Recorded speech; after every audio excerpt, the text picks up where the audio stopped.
Say it starts with a needle, a simple injection, a daily ritual for millions of people. Somewhere in a small suburban kitchen, a man draws insulin into a syringe, his hands shaking slightly, not from low blood sugar, but from fear. Fear of what happens if he doesn't take it. Fear of what happens if he does. For decades, insulin has been sold as the silver bullet for managing type 2 diabetes. Doctors prescribe it, pharmacies dispense it, the system feeds itself. But beneath this daily routine lies a darker truth, a multi-billion-dollar scheme hiding in plain sight. In 1923, insulin was supposed to be a gift to humanity. The scientists who discovered it sold the patent for $1. They believed no one should profit from life-saving medicine, but that was a century ago. Today, insulin is a $40 billion industry. And for type 2 diabetes, it's not always saving lives, it's trapping them. Type 2 diabetes is largely reversible. The body's insulin resistance can often be controlled with diet, exercise, and metabolic therapies. But that's not where the money is. The real profits come from chronic dependency. So instead of curing patients, the system teaches them to manage symptoms forever. Insulin isn't cheap anymore. In the US, a single vial can cost up to $300. Some patients need multiple vials a month. Others ration their doses to survive. Some don't survive at all. But here's the part most people don't know. Type 2 diabetes isn't an insulin deficiency disease. It's an insulin resistance disease. The body still produces insulin. It's just not using it properly. So why inject more? Why flood the system with something it already has too much of? The answer traces back to 1996. That's when a major pharmaceutical company launched a new campaign, Insulin for Type 2. At first, it sounded like a breakthrough. In reality, it opened the floodgates. Sales skyrocketed, prescriptions doubled, then tripled. Doctors were told it was standard care. No one asked what happened when you treat resistance with more of the very hormone the body is resisting.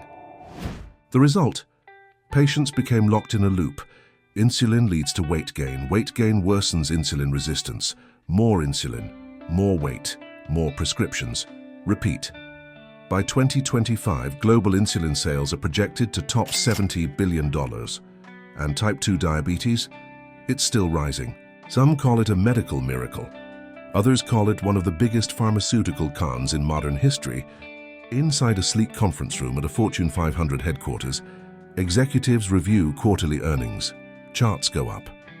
Shareholders applaud. No one mentions the patients skipping meals to afford their next shot.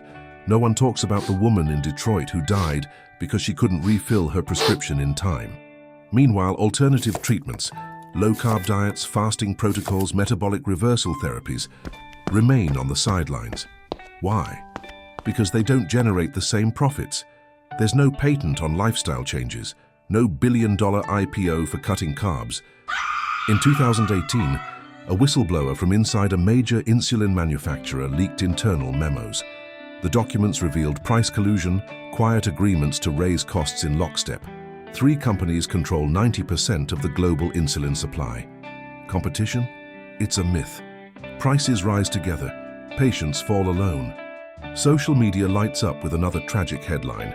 A young man dead from insulin rationing. His family launches a GoFundMe for funeral expenses. The comment section fills with outrage, but nothing changes. The system keeps moving.